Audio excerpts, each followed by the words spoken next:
Hola, buen día. Mi nombre es Cecia Montano. En este video vamos a hablar acerca de lo que es el reglamento en sí, los reglamentos y el reglamento administrativo y la jerarquía que hay de las leyes en nuestro país. Bueno, en primer lugar, un reglamento, como todos sabemos, ¿verdad? En todos hay dos tipos de reglamento, como son los reglamentos que rigen a los particulares y los reglamentos que vienen de las autoridades. Los particulares es como todas las corporaciones, las escuelas, en todo siempre hay reglamentos que se deben de seguir. Estos reglamentos son con base a ¿qué? Con base a los valores de la institución, con base a lo que se quiere lograr, por ejemplo, con el alumnado, los valores que se quieren inculcar en las personas que trabajan para dicha institución. Y el reglamento por parte de las autoridades, estos son expedidos por los órganos del Estado, que hay una actividad interna en cada una de las dependencias, hay diferentes reglamentos por los que se tienen que regir. Esto es un reglamento. Ahora, los reglamentos administrativos se hacen por medio de un órgano administrativo que esté investido de autoridad, por lo regular es a través del presidente en el ámbito federal, en los estados por los gobernadores o el jefe de gobierno. Entonces, ellos son los que expiden los reglamentos que se van a poner en cada una de las entidades. Esto es ¿para qué? Para facilitar la ejecución, para que se cumpla la obligación que tiene el Estado, que es velar el bienestar de toda la sociedad, de la comunidad. Y hay ciertas características que debe de tener el reglamento, como es que son obligatorias. Como en todos los lugares que nosotros conocemos, un reglamento es obligatorio, tú lo tienes que cumplir. En el reglamento viene la hora de entrada, hora de salida, hora de comida, etcétera, etcétera. Entonces, eso se tiene que cumplir. Entonces, son obligatorias, son generales. ¿Por qué? Porque no hace a un lado a nadie. Esto es decir, el reglamento que se tiene en la Secretaría de Educación Pública es para todo. Las personas que trabajan en la Secretaría de Educación Pública, desde el secretario hasta la secretaria o las personas que hacen el aseo, etcétera, etcétera. Son generales y son impersonales. El reglamento no se hace para una persona en específico. El reglamento se hace para salvaguardar el bien de una institución, o en este caso pudiera ser en el Estado o en la comunidad, el bien de la comunidad, que eso es lo que se trata de lograr. Como se los decía, son expedidas unilateralmente y son espontáneas, son por el presidente de la República o los representantes de Estado, como ya lo mencioné, que quiere decir que no es yo te digo qué puedes hacer o que está dentro del reglamento y tú me dices si quieres o si no quieres. No, es un reglamento que se hace de una sola línea y se tiene que cumplir para todos que somos súbditos del reglamento, por decirlo de alguna manera.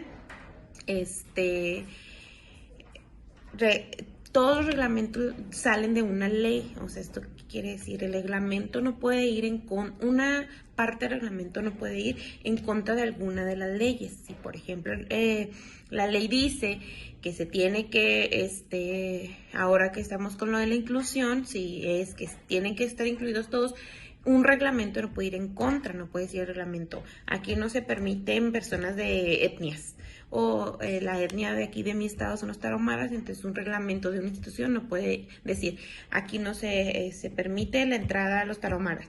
¿Por qué? Porque la ley, que es la ley superior, que ahorita lo vamos a ver en las jerarquías de las leyes, dice que no debes de discriminar, que debes de tener inclusión con las etnias, etcétera, etcétera. Entonces, otra de las características del reglamento es facilitar la aplicación de la ley. Esto es porque cuando tú tienes un reglamento, como se los acabo de mencionar, el reglamento va a la par, y cuando me digo a la par no digo en el mismo escalón de jerarquía, sino a la par de lo que ya vemos en la Constitución. Entonces de ahí salen los reglamentos.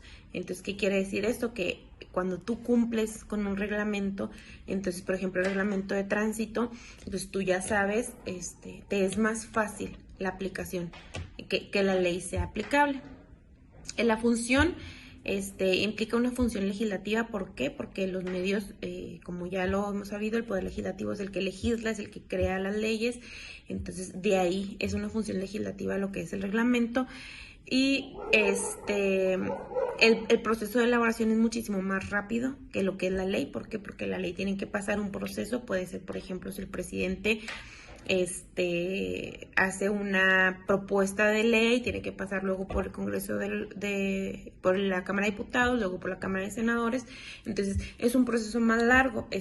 Y el reglamento es una cosa más sencilla, es una cosa más rápida que se tiene para la población, y que en determinado momento se puede aplicar más rápidamente a los problemas que se tienen en sí, a los problemas actuales que se tienen en sí.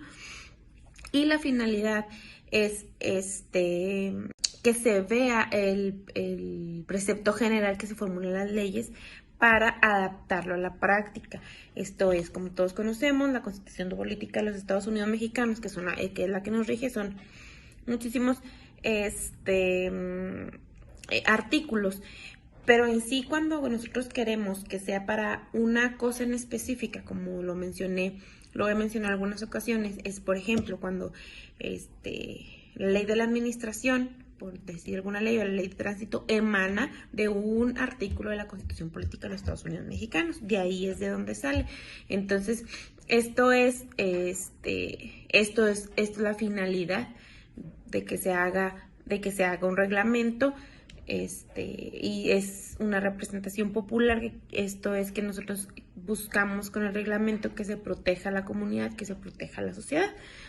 Y ahora vamos a ver lo que es la jerarquía de ordenamiento legales y dónde se ubica en posición jerárquica, donde se ubican los reglamentos. En primer lugar, como ya lo he mencionado en este video algunas veces, en primer lugar está la Constitución Política de los Estados Unidos Mexicanos, que es la que nos rige a todos los mexicanos, y los tratados internacionales, porque nosotros no podemos, como mexicanos o como Estado, no se puede contravenir un tratado internacional que ya por eso son tratados, es un pacto que se hace con otras naciones. Entonces no lo podemos hacer que se incumpla, pues. Entonces está la Constitución Política de los Estados Unidos Mexicanos y los tratados internacionales, donde México ha firmado. Por ejemplo, los tratados que se hacen con la ONU o con la OMS están a la par. Y luego, en un segundo escalón, están todos los códigos y las leyes federales. Como les comentaba ahorita, por ejemplo, la Ley Federal del Trabajo emana de un artículo de Constitución. Igual, el Código Civil Federal, por ejemplo, emana de los artículos de la Constitución. Después, en el tercer escalón, están los códigos y las leyes locales, porque hay códigos que rigen a todo el país, que son los códigos federales, como ya mencioné, el Código Civil Federal, por ejemplo. Pero hay un código que, por ejemplo, aquí en mi entidad, que es Chihuahua, entonces hay el Código Civil del Estado de Chihuahua. Y hay también las leyes locales, que la ley de tránsito del estado de Chihuahua es una ley que nos rige a nosotros los chihuahuenses, así como está para los de Zacatecas, así como está para los veracruzanos, etcétera, etcétera. En un cuarto peldaño están los reglamentos. Ahora sí vemos aquí 4 peldaños abajo es donde están el reglamento, que es lo que estaba comentando unos minutos atrás. Y finalmente están los decretos y las circulares, que se hacen dentro de las entidades o de las secretarías. Entonces el reglamento se deriva de una ley, como ya se los comenté. ¿Puede haber una ley sin reglamento? Sí, pero no puede haber un reglamento sin ley. ¿Por qué? Porque, como ya lo comenté, el reglamento, los códigos, las leyes federales o locales emanan de un artículo de la Constitución. Entonces, ¿puede haber ley sin reglamento? Sí, no puede haber reglamento sin ley.